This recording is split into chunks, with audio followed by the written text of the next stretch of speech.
Well, we're taking you way up north to the far, far west of the Canadian continent to Brian Buckrell. Brian, welcome to whatever we call the show. We don't have a name. Yeah, thank you very much, Eric. Thanks for the invitation. It's great. Brian and I met at, where did we meet? It was Paint the Adirondacks, the last one that you were able to do. Oh, that's right. And we painted together, and you were painting out of your van. You had your van all outfitted and wow, yeah, traveled and lived in your van. And I discovered what a good painter you are. Well, thank you. Yeah, thank you. You were very kind to me. And you paint in acrylics, don't you? I paint in acrylics primarily and water mixable oil, primarily acrylics. All right, terrific. Yeah. Well, what are you going to do for us today? Well, I've made a change of plan in the last couple of days. I was going to do a demo, but you got lots of those, particularly in the last little while with acrylics. And I'm listening to you talking about not just art, but the artist in him or herself, the learning of art and so on. And it sounds like a thrust that you are exploring and looking sort of at this whole game in a different light. I teach quite a bit. And I didn't start painting until I was past 65. First time I ever picked up a paintbrush. Never did it before or draw anything like that. And a lot of people have taken my workshops to not just talk about painting, but they want to know my story because they are at a point in their life where they would like to explore this and find out if it's worthwhile. How did I accelerate my learning early on and that kind of thing? So I thought I would share that experience. Oh, that's great. Well, there is hope, isn't there? Well, I hope there's hope. Yeah. You know, I think that just to talk about that subject just briefly, because this is a huge issue and it's a huge passion. I think there are two major issues that become blood clots in the system of people who are pursuing art. That's probably not a great example, but I think that first off, there's this sense that we have to be talented to be artists, and it's like we don't say, well, you have to have instant talent to become a brain surgeon or even a musician. You know, we know that you have to learn the notes. We know that you have to learn the scales. We know there's a process of learning and practicing, and that it does, you know, some people may have natural talent, but a lot of people don't. They learn it. And so I think overcoming that, and then there's this sense of, well, it's too late, right? I'm over 60 or 65 or whatever your number is, and it's too late, and it's never too late. Yeah.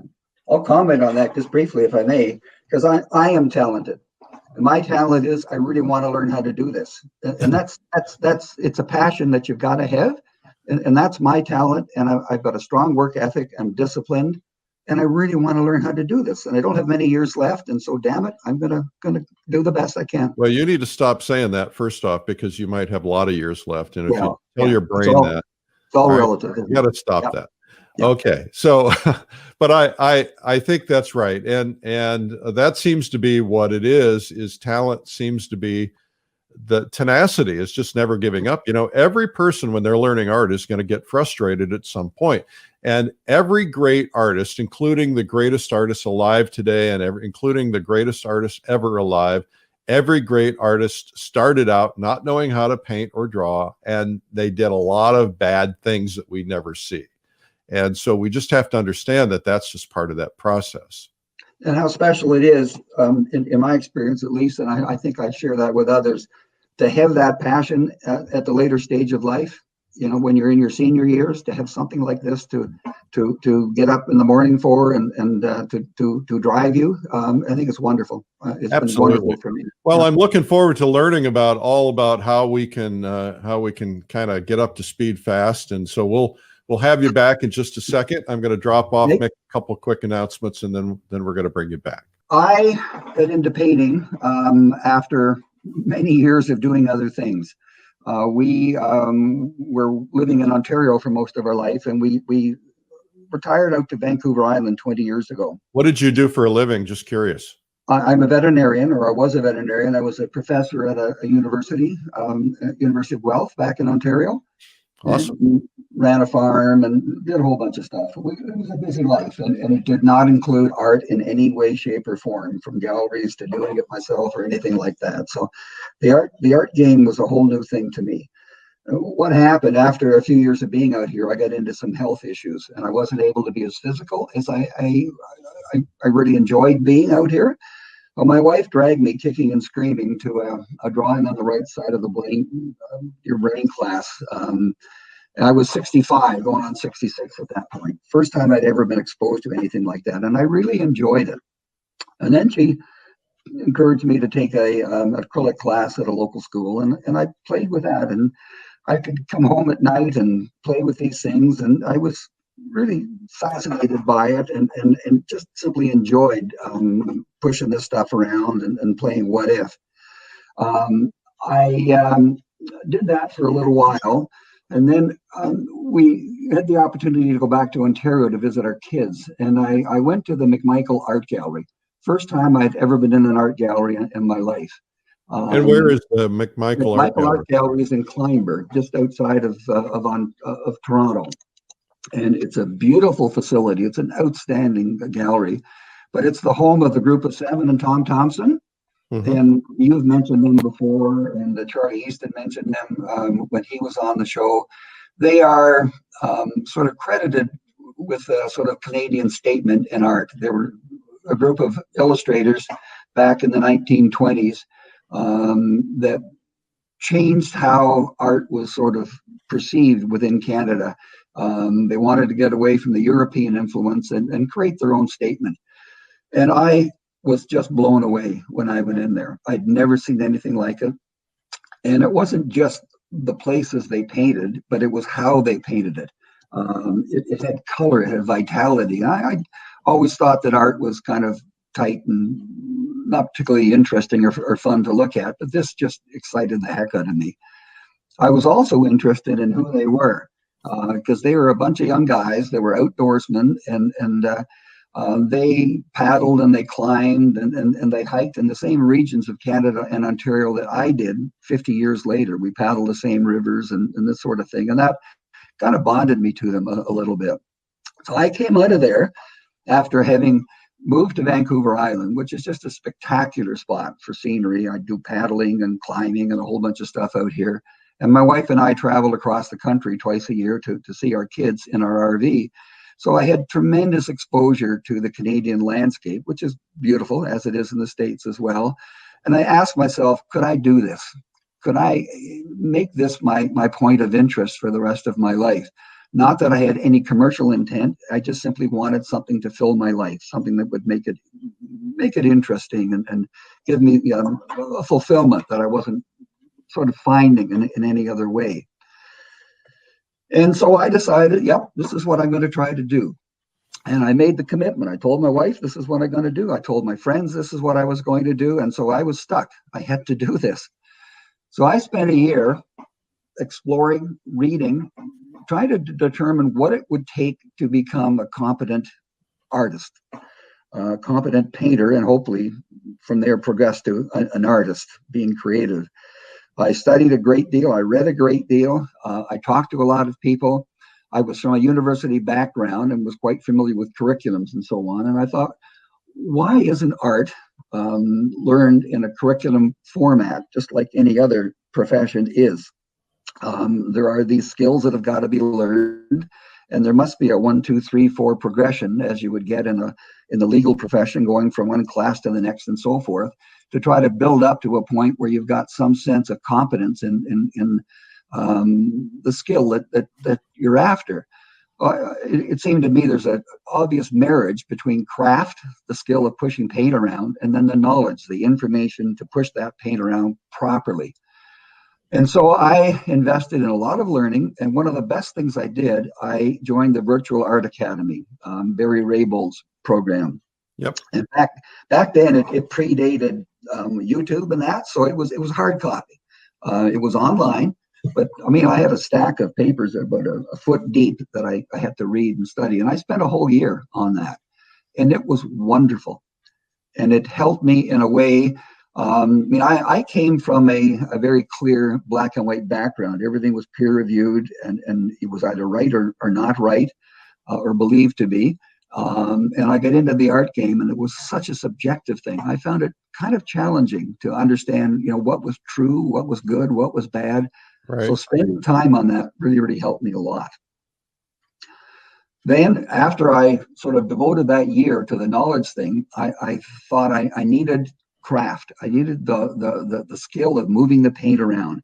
And I looked at different options out there, and I ended up joining the Jeffrey Watts Atelier in Encinitas, California. I was 66. My instructors were in their 20s and early 30s. And they beat the hell out of me, and it was just wonderful. I spent 6 months there, full time, 7 days a week, and they beat me up. So you were physically there. This was not. I was physically there. This predated, and Jeff and I had talked a lot about him moving on to that next phase of his life, which he's very much involved with today. Yeah. But it was me, the old guy, sitting down with all these energized young guys and gals, and it was just a fabulous experience. Jeff is a great teacher and a great guy. He is. He's got more friggin' energy than anybody I know. He just wear you out listening to him, but it's just so well-meaning, and it's good. And then from there, I started taking a bunch of workshops, and I did what you're not supposed to do. I ended up taking over 40 workshops in a period of about four or 5 years. We would go down to the States with our RV, and I would line up workshops from California through to New Mexico and Arizona, just one after the next. And everybody says you shouldn't do that. But when you don't know anything really about what the possibilities are, what choices you can make, I needed that exposure. And it ended up really helping me to find who I don't think there's a shouldn't to that. No. Yeah. No, I've experienced it personally. When I lived in California, I studied with 2 artists every single week. I studied on Mondays with Camille Preswatic, who is a colorist, a Henry colorist, or Henri, maybe is the way some people say it. And then I studied with Charles H. White, and who is a much more of a tight realist. And it was the polar opposite in terms of what they were teaching in some ways, but some of the principles were the same. And it kind of kept my brain on fire. And so I didn't get bored with either one. And I learned a lot. I think, the danger of going to a lot of different workshops is that, you might be a little schizophrenic, but the benefit is that you might find exactly what you're looking for, because sometimes the search to find your own voice and your own style is going to be through a lot of different people. And I think a lot of people are worried that you're coming home trying to paint like that other person, or the person that you took the lesson from. And I think it's important to experiment with their ideas. But I found over time that if I paint enough, I'll always come back to me. I can't not be me. Yeah. And time makes that work for me. Yeah. Camille was one of my first workshops. That was serious stuff. I remember that week very well. So I come back from there, and I spent a couple of years just doing this kind of stuff. I painted family and friends. I had no interest in commercializing. I didn't need money. I wanted the fun and the adventure, and the adventure of just improving my skills and trying to find out what I could become. So it was a lot of this stuff, just painting, a lot of portraiture and so on from there. And I did plein air, and lots of plein air. Kathy and I traveled the country in our RV 4 or 5 months every year. So we were just going all over North America, and I was painting, and developing some sort of sense of confidence and relaxing in how I was approaching the thing. And I just simply had fun. And I can't think, there are so many seniors there traveling the world in North America in their RVs. And art just adds so much to that adventure that I can't encourage it enough with it. So those are the 2 things I was focusing on. But after a while, my wife said, we got all this junk you're accumulating in the house, all these darn paintings, and we got to find a way to get rid of them. Oh. And I had no intention of commercializing. But she said, we're going to have to find something to do with this stuff. And I realized that I couldn't continue to grow unless I could continue to paint. And I was at a point that I couldn't continue to paint unless I got rid of all the stuff that was accumulating, all the paintings that were accumulating in our house. Like, I had an unbelievable amount of paintings, all framed to look at and so on.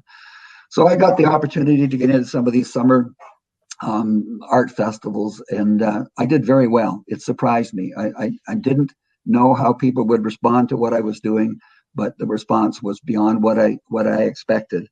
And we did that, and then we set up a gallery in my garage, and we were on a busy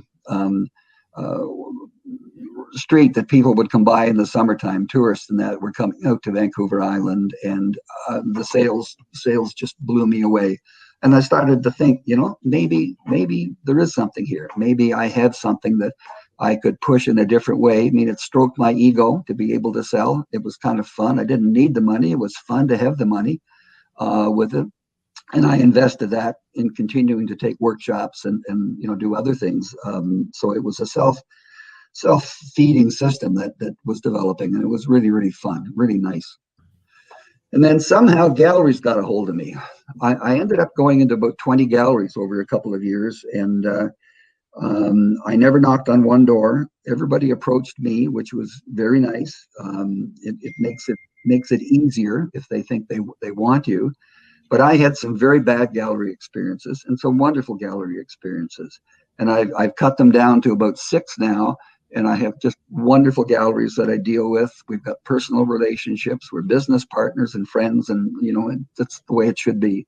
Yep. With it. But there was some bad situations at times, and new people. So can you give any advice on how to avoid bad situations? I don't know, because I thought I was smarter than to get into the bad situations. I got into galleries that were respectable, that never paid me. And I still have never been paid. And I'm not going to chase them. It's just the profile of that is just bad in the community. I got into galleries that were selling other people's paintings with my frames on them. And my frames were all disappearing, and they were far enough away that I would only see them every couple of years. This was in the Calgary area. And to me, it was the cost of doing business at that point and the cost of learning. I don't know how to avoid it. And I wanted to share some of that stuff on Facebook, but I was discouraged from doing it, and I decided not to. So when I found out other artists I knew were going into those galleries, I always sent them a message advising them. Most of them just ignored it and went in anyhow because they were so hungry to get into galleries. So, well, the one thing that happens though is that artists talk, and word gets out. I hear about all of them, and I know which galleries. If somebody calls me, I know which galleries to avoid, and I know which ones steal from artists. I know which ones play those games that you talked about. I also know the ones that are totally trustworthy. And so, over time, they end up biting themselves in the behind, because eventually, the word will get out. Now, there's always plenty of artists and that they can move on to the next ones. But I think overall, the good artists they're going to stay away ultimately. Yeah. As a new person, not growing up in the art game with the art community, and most seniors that I've talked to that are interested in sort of trying to follow my path, they're the same way. They're quite naive about this side of the art game, and so they're at risk here. And I don't really know how to help them out except let people know that this stuff happens, and do your homework. Contact artists that are in that gallery and get their feedback, their experiences, and so forth with it. Can't think of what else you do. Yeah. So I, on the surface, was doing pretty well. I was selling. I was in galleries. I was happy. I was enjoying myself. But I was just full of self-doubt. I didn't think my work was sort of up to snuff. It was loud and almost whimsical. And so I continued to take workshops and just try to get other people's exposure to what was happening with me. And then, one of the things that everybody asks me in the workshops is how to develop your style. And I think every teacher get asked the same thing. And for me, it was the same as everybody else. I just simply painted enough and was exposed to enough different options, possibilities, that over time, those that were suited to me, whether it's the kind of brush or the surface or whatever I was working with, over time it just got narrowed down and down and down, and it became who I am today. And that's just, I think to me, that, a natural progression. to that point, your style finds you. Exactly. I think when you set out to find a style, it's kind of like setting out to find your signature. Your signature finds you. You just you might, when you're a kid, practice it, but ultimately it becomes part of just who you are. And your handwriting is the same way. So I think that that's something we're all looking for, but it's looking for us. And with workshops where people are sort of at the early stages, and it's not uncommon to find the first question they get in the workshop is, how do I develop a style? And you've got a problem person there, and that you have to back them off. It's about learning. It's not about going to that end product. They want to get into a gallery right away. They want to get on Facebook right away. Yeah, well, you can't blame them. Can't do it. Absolutely not. But you got to help them. You got to try to avoid their need to find commercial success right up front. Well, that's why, Brian, that's why mentorship is so important, because, mentors have been through these things. They've lived through the problems, and they can save everybody a lot of headaches. If you have someone that you're considering a mentor, you got to listen to them. That's a perfect lead into the next slide, Eric. Thank you. So I took a lot of workshops, and in the last couple of years, the workshops I took gave me satisfaction that the approach I was taking, the tack I was taking, was okay. It was interesting enough and good enough that I should continue on that tack and just refine it, just strengthen my work, my compositions, and all of those things that everybody does to get better over time. And I had some wonderful instructors, and Ken DeWard from Maine, Marc Gouache, the Quebec painter, wonderful painter.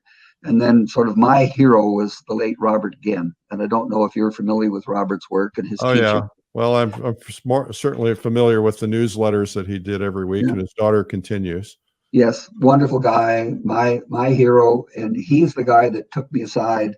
I got into his last workshop before he died, and he spent some time with me, and I expressed my doubt, my concern, and I said, I really want to be content with what I'm doing, and I'm not. And he sort of encouraged me to settle down and just toe the line. What you're doing is an obvious path. Continue with that path, and he helped me a lot.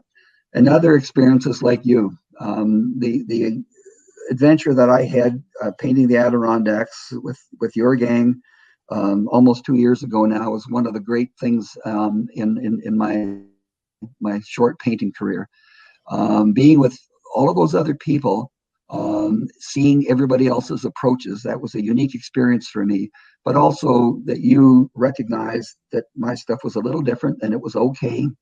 Cynthia Rosen was just wonderful to me. And I came away from that feeling much more collected and confident in the approach that I was taking.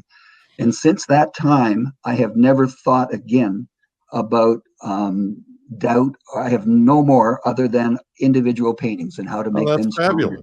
That's fabulous. The approach I'm taking is my approach. And this is who I am.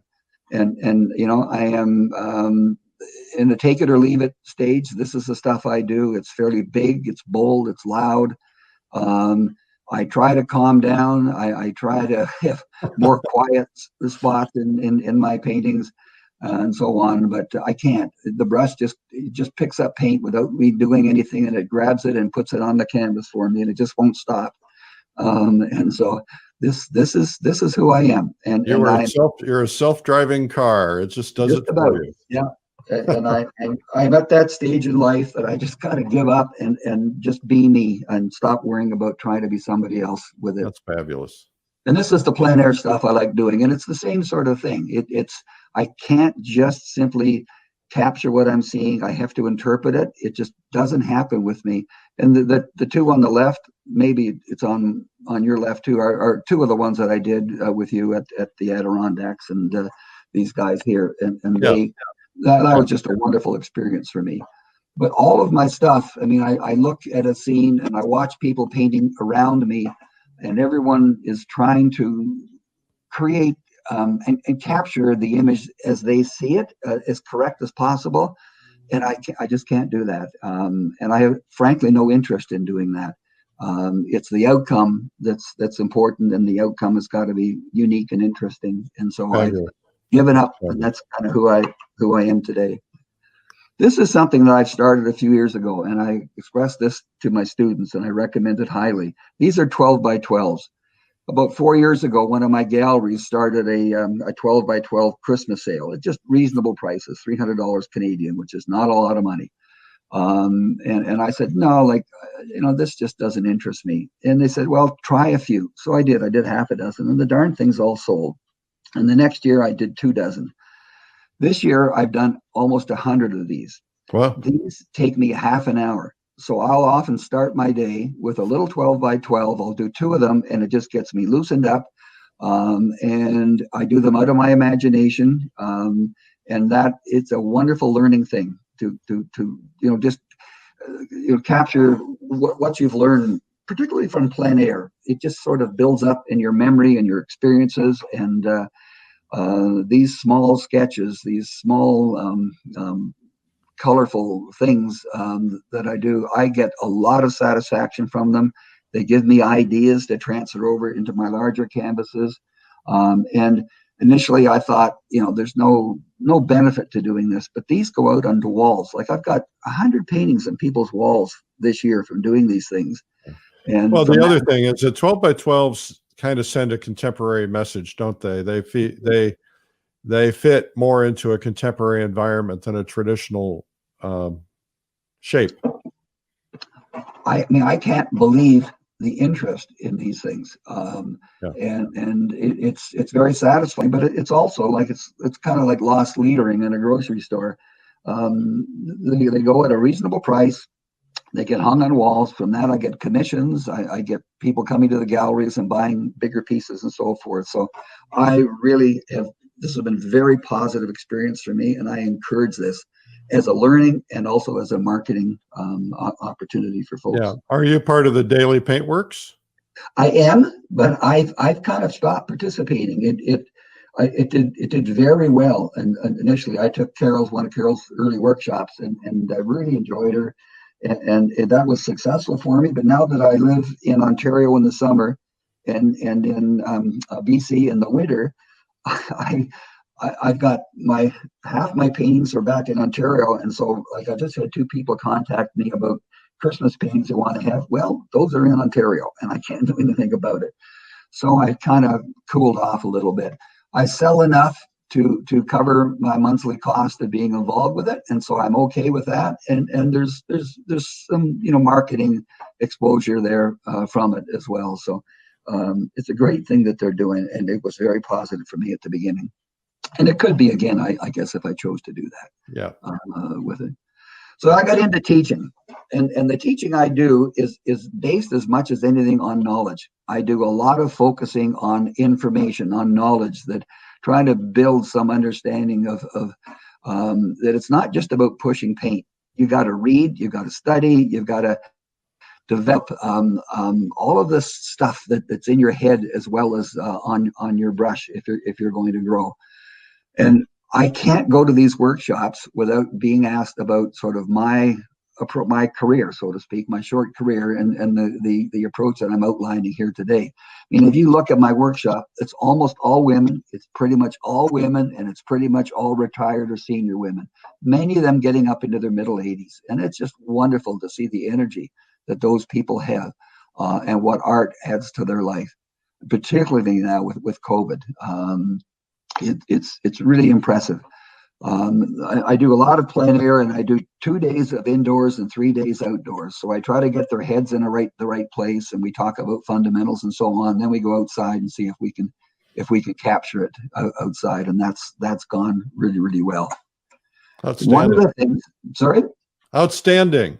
Yeah, one of the things is, where's the men? There's no men. There's never any men. Where are they? I love this. Where are the men? However, So I keep emphasizing this force competence thing. Yeah, I have a list of things, and the list could be longer than that, that I discuss with them, and if they want to grow. And some of these people, like I was, are very serious. In their late 50s and 60s, they want to learn how to do this. And so, we talk about steps that I think are necessary to accumulating the knowledge that you need, as well as the craft. And I emphasize this as a big thing. In my early years, it was all about pushing paint. I did a little bit of planning, a little bit of critiquing of my work. Now, this is a little exaggerated, but the emphasis has gone from painting to planning the painting and critiquing my painting, beating the heck out of them. And that's the knowledge-based stuff, the planning and the critiquing. And as people progress, they've got to accept that it's more than just pushing paint, and they've got to spend time with these wonderful DVDs, your classes, all the information that you share, the books that are out there. There's so much now with YouTube stuff and that. No, and when, there wasn't a lot out there, 20 years ago. So there wasn't a lot out there when I started 12 years ago. It was just on the verge. YouTube had just started. And you figured out something that a lot of the pros figured out, which really made a huge difference, and that's the planning and critique aspect. A lot of pros will spend a lot of time planning a painting rather than just sitting down at the easel and just starting out with a photograph or something. They're doing sketches, they're doing studies, they're really getting out and playing with different approaches to it rather than just jumping in and then having to fix it all along the way. Yeah. Your art will not grow unless you invest in that, in both the planning and the critiquing. So I really try to emphasize that. Yep. And then about 3 or 4 years ago, as Eric knows, life threw me a curve. My wife at 55 years developed Alzheimer's, and that's really affected what I can do in the freedom that I have to paint and so on. Eric's gang were very welcoming to me bringing my wife to paint the Adirondacks, and I hope I can do that again with her. And the same with going to the plein air convention, that she was invited to come along as well, and that was very kind. But it's changed my life, but it's not totally, I've not moved away from what I do. I just do things differently. But now when I do plein air now becomes sketching for me. My wife cannot be patient with me out for a couple of hours, and she likes to come with me. So I can't spend an hour and a half to 2.5 hours doing my plein airs. I can't wander away from my vehicle, and I sketch. So I go out and I come home with a plan. I think that's 12 by 24. I forget, but it's just a plan. I've done a few sketches. I placed it on my canvas, and I'll come home, and with the photograph and that, I'll try to turn it into something. So that is where I progressed to initially. Then I started doing plein air with gouache. And gouache takes me at least a third of the time it would take me to do a full plein air acrylic or oil. This is such a wonderful medium. I was trained in it at the Watts Atelier. We spent a fair bit of time with gouache, but I hadn't used it for a decade, and it just was so fun. It is just a wonderful way to capture a scene or just get outside and why does it take you so much less time? What is it about it? I don't know. It may be because I'm a layerer. So I with acrylic, I mean, the thing I love about acrylic is what a lot of people don't like. It dries really quickly, and it just can't dry fast enough for me. So I'm a layer, one over the next, and that's what gouache is with it. So I can make a quick sketch. You just put an underpainting on it, and then start bopping in shapes and colors. But my work is very simplistic, right? I don't try to make trees. I make metaphors for trees and metaphors for rocks and so forth. And so I'm not trying to capture accuracy. I'm just trying to lay down shapes and try to get values and get stuff coming forward that should and stuff going back that should, that kind of thing. So for me, it works out very quickly. I had an old Gorilla box, 9x12 Gorilla box, and I can take absolutely everything I need in that Gorilla box. But from my paints, I've got my water, I've got my Stay Wet palette, I've got my towels, I got my surfaces in the back. Everything's completely in that, plus my little easel, and I'm good to go. Very simple, very light, and I really enjoyed it. And are you doing gouache on panels? This is a panel. This is actually MDF board. So I just use regular MDF board, gesso it, and then I spray it with a hairspray to finish it, and then I spray it with a varnish. And Hairspray is not archival. No, but Hairspray is not archival. But I finish it with a varnish. Oh, with the okay. Yeah, so okay. The hairspray is just an easy way to settle it down. All right. And then I put a varnish, an aerosol varnish on it. Okay. And I've done some with cold wax as well and so forth. Works okay. Okay. Okay. Cool. And this is actually on TerraSkin. On what? TerraSkin. TERRA. It's a stone. Never heard paper. of it. You know, it's not that common, but it's a stone paper and it's really fun to work with. It gained some popularity. It's produced in Montreal by a company there. Somebody write that down in the comments. TerraSkin. TERRA skin. Terra skin. Right. That's the product itself. There's different brand names, but it's a really nice surface to work with. Nice. So I played with that for a while, and now I've come to this. This is who I am today now in plein air. I have become a digital plein air painter. Really? And I really, really enjoy it. This is a little En Plein Air Pro, one of my first plein air easels that I had. And it is a nice little support that fits on a light a tripod. And it's just, I've just had so much pleasure from this. I've invested in some equipment, so I've got some Samsung products. I'm not a Mac guy. I'm not an Apple guy, and so all of the Samsung products have styluses with them. So I've got a 12-inch tablet. I've got my phone has a stylus. I can draw on it. I'll sit in the barber shop and draw different people on that. And I've got a couple of laptops that I can draw on with it. And what's nice is that all of these things, if I draw something on my phone through Dropbox, it'll go to all of my other things, and I can take it home and I can refine it and so on. Nice. With it. So there's and is there a particular program that you use for drawing? That one. So I have explored over a couple of years all of the ones that are out there that are popular. I've read as much as I could, reviews. I've talked to people in the industry that are working with these things, and I've settled on Art Rage 6. Yeah. Are you familiar with it? Yeah, I've used Procreate and Art Rage. Yeah. So Procreate is not available for me. I'm an Android Windows guy. And the thing I like about Art Rage is that I can use it on all my platforms. I can use it on my desktop, my tablets, my laptops. And it moves from one to the next with Dropbox. I can be doing something outside and then bang, it's on my desktop when I get home. Well, this is especially important in your situation where you can't get a lot of time. Now you can lay down color and get yourself some sampling so that you can do things in the field. Oh, there you go. Look at that. There I go. So this is what I do. I go out and go get, a photograph of the location. And this is how I started mostly. I was just putting in shape, looking at value, color, and trying to come up with some kind of a design. So I mean, I can do these faster than I can set up my paints. And like these are no more than 20, 30 minutes. And so it satisfies me. It satisfies the need for me to shorten up my time.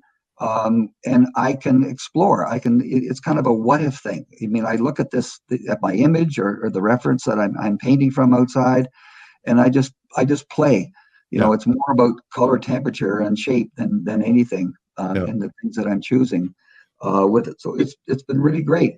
Love it. I mean, one of the things I really like about it is that it's done in layers. So I can get my shades in to start with, and then add another layer, and I'll start to bring in colors, make another layer and play with different colors, make another layer and play with different colors.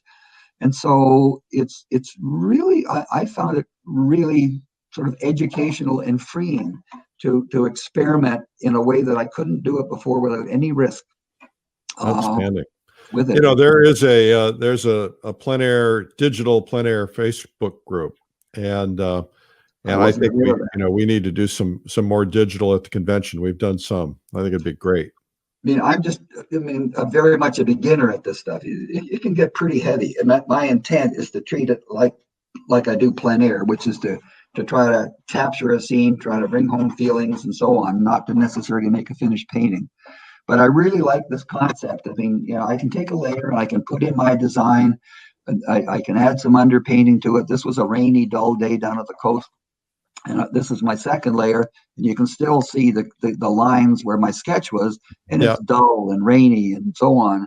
And then I've got another layer, and I've taken out my lines, so now you see just the dull day. And all of a sudden, the darn sun came out, so I make another layer and add the warmer, brighter, happier temperatures over So top. now you can flip between layers and you've now got 2 or 3 different studies that you can use in the studio. Exactly. Yep, exactly. Bring That's that a great home. idea. A few photographs. I've experimented with colors and played. This is an iconic tree that's out at the coast. This is about a 20-minute quick sketch, and it's all one brush and just changing the size of the brush to bang this thing in. Love it. And this is a plein air that I did out there in an earlier year, just sort of as a comparison. This Beautiful. probably took me an hour and a half, and this took me 20 minutes. Yeah. And, my wife is sitting on the bench. She's enjoying a good time watching me do this and chatting to people, and we're gone. Yeah. And I've Nice. come home. I've had the feel. I got outside. I had the fresh air. I've got the feel of it. I come home, and it's good. It's good. And then you can make a studio piece out of it. That's the intent. So now, I do more and more of them. I'm getting a little more sophisticated, but I've got a lot of drawing to do. And I try. I'm not worried about making a painting per se, just capturing as much as I can out there and bringing them home. And I basically just work with one at most 2 brushes, so to try to make it easy and fast. And do you find that you use one of your devices more than the others? I use my tablet a lot because of the convenience, but the program is not as deep or sophisticated as it is with my laptop. Okay. With the laptop, I've got a laptop that it flips over. So this laptop flips over, and, Right. and so I can turn it into a tablet if I want, but I can make it go flat. So I have it straight, and the top and bottom are like that. So I've got my keys down here, and I've got my drawing surface here. So I can use my keys to quickly make changes in there, and there's an advantage to that. And the program is more sophisticated than the program that comes with the mobiles. Okay. Terrific. But there's advantages to each. The size of that is a wonderful little 12-inch guy, just wonderful to work with. And I would imagine you're drawing on this presentation on that tablet now as we speak. Yep, just about. If we have time, we will. Okay. And then, of course, the big crunch came this year. It was going to be my big year. It was the things were coming up to me that I just never expected I would have the opportunity to participate in, and I was really down and disappointed when all of this canceled, as everybody else was. But I ended up having the best time I've had in years with COVID. COVID's been wonderful for me. I'm embarrassed to say that, but I spent 4 months of wonderful weather on Vancouver Island doing digital plein air. I made 50 little, portrait sketches of friends and family and people that I know with it. And it was just play. I had 4 months of play, and it was absolutely wonderful. Nice. You feel guilty when everybody else has got such difficulty with it. And then it forced a rethink. We're almost there, Eric. Forced a rethink of my teaching.